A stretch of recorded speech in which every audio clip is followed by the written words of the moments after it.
Hello, Dave Morelli here. It's a good day to be in the shop. It was about 17 below zero. And now that the sun's come out and all that, it's warmed up to 15 below.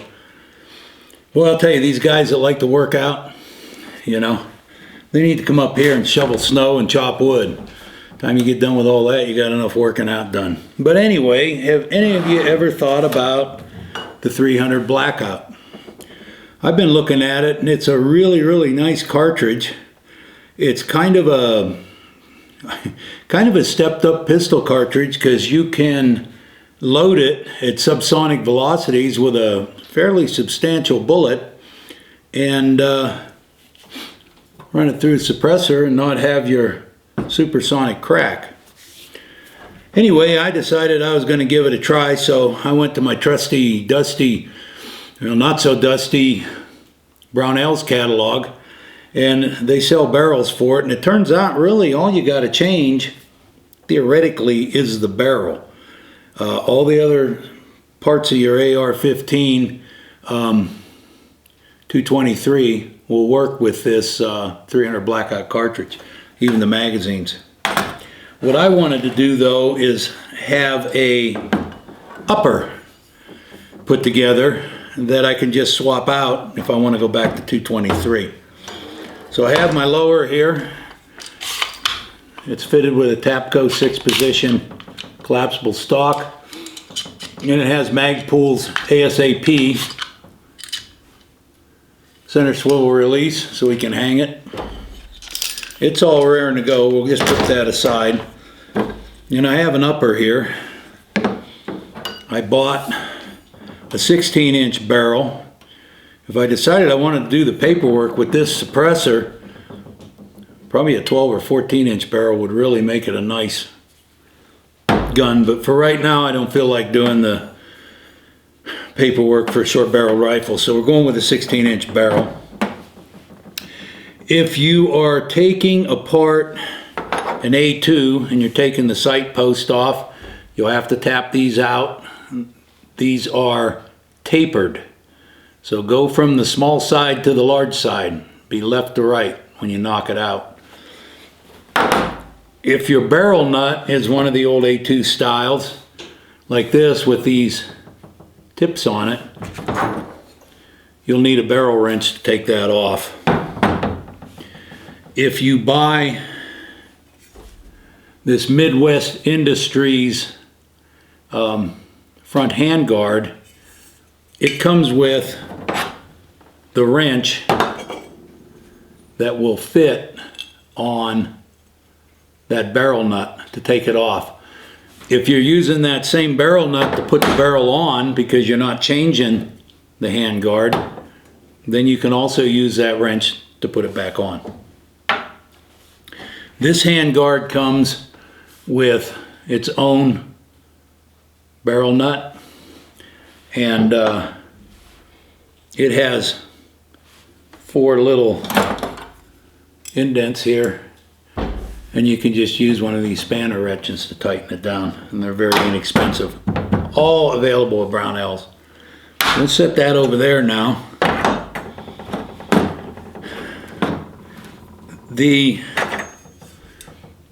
handguard that I'm using is longer than my gas tube, so I went with this smaller gas tube that'll fit under the handguard, and it's adjustable, so I can adjust the gas to work with this cartridge. If you're planning on putting this is where theoretically all you have to change is the barrel. If you're planning on putting your A2 sight post back on, which you can do, the problem with this barrel is it doesn't have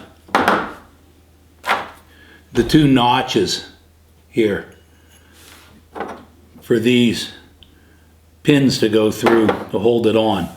This one has a detent where you can tighten a different gas block down. If you still want to use that type of sight post, then you may have to get one from Brownell's that'll slip on there, and it has Allen screws on the bottom to tighten it on. So anyway, we're going to do this. This came with the tube unattached. And I'm not going to film me trying to get that pin started in there, because all I'd be filming is me chasing the pin around on the floor. When you put the tube in, make sure that the hole in the bottom of the tube lines up with the hole inside the gas block. And at the same time, there's a small roll pin on the front here that you could see, and that has to line up.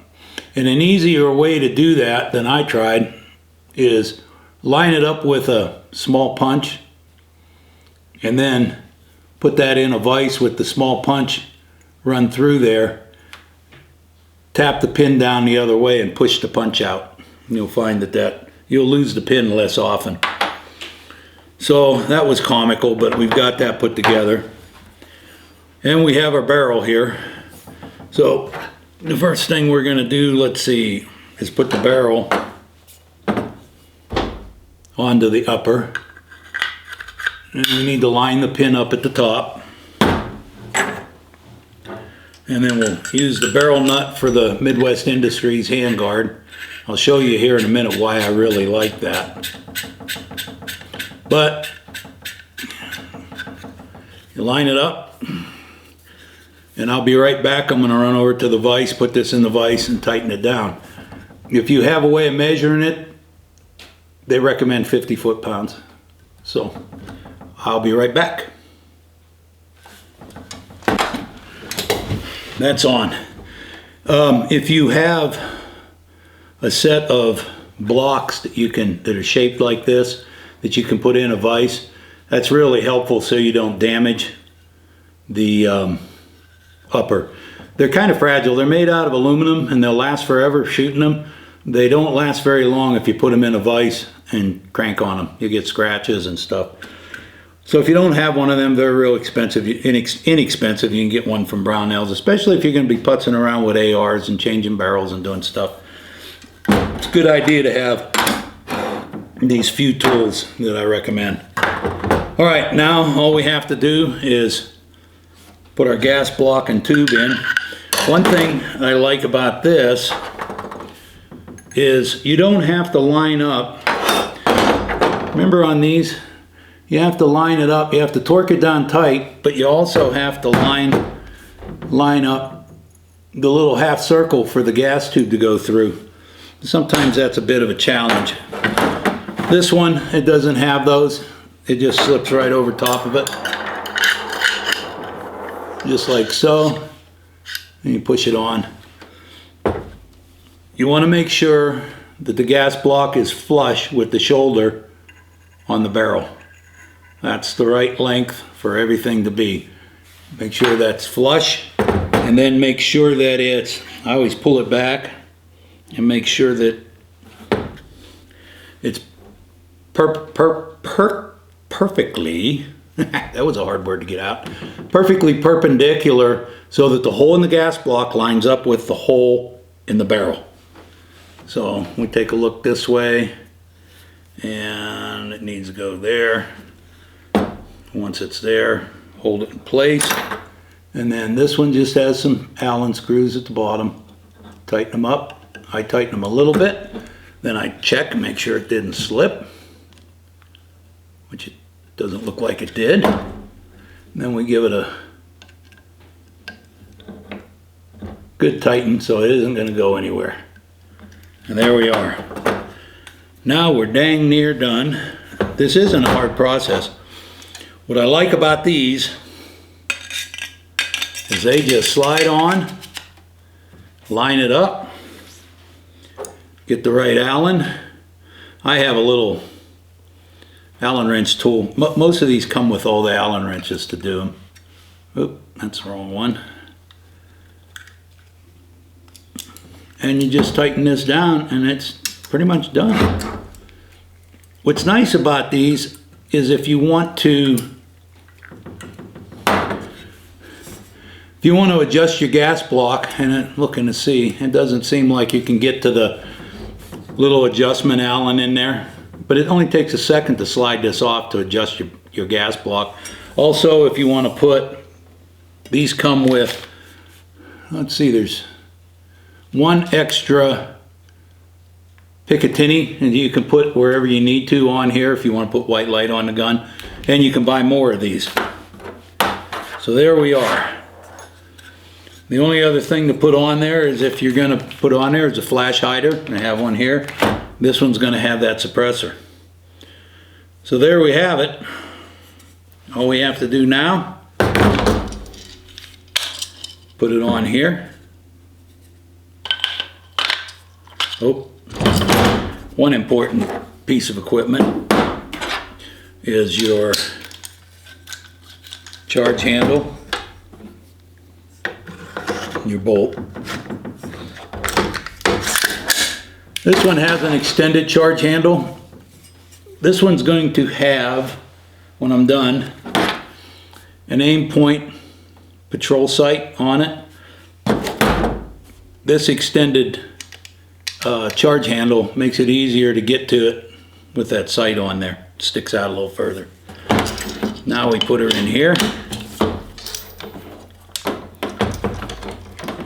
Pins.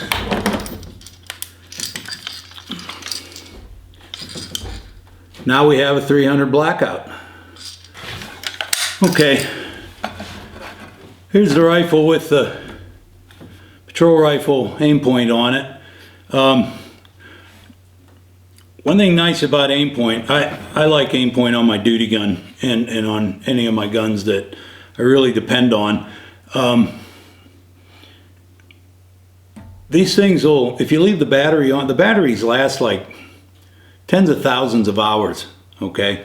So you really, if you put fresh batteries in there for a long time, you don't really have to worry about that battery, even if you leave it on and forget about it and then come back, or set it down on a table and come back and then turn it off before you put it away. So I really like the aim point, but I do not like any electronic device for sights that can fail. So I fitted this with a set of flip-ups. These are from Brownells. They're made of composite material, but these are tougher than nails. And you can sight right through the aim point. Should your battery go bad with the aim point, you can have these things sighted in.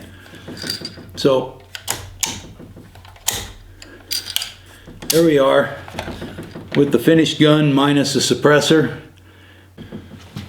One other thing you may need, and I'm not going to put it on unless I do, is a 300 Blackout recoil spring. This one is for use with the 300 cartridge, and it's optimized for use with or without a suppressor. I'm going to go with the spring that's in there, and if I have problems with functionality, I have this spring here, and it's just a couple seconds to switch it. Just open it up, push this detent spring down, and pull this apparatus out and just change the spring. So it's something that if you need it, they're available from Brownells, and if you don't need it, shoot it the way it is. But you might find that it'll function better with subsonic loads with this spring. And I have a couple of cans of Hodgkin's new 300 BLK, which is specifically designed for the 300 Blackout, subsonic and supersonic, and it's also good for a few other cartridges that are in the same realm. So we're going to work with all that. Stay tuned. I'll catch you next time.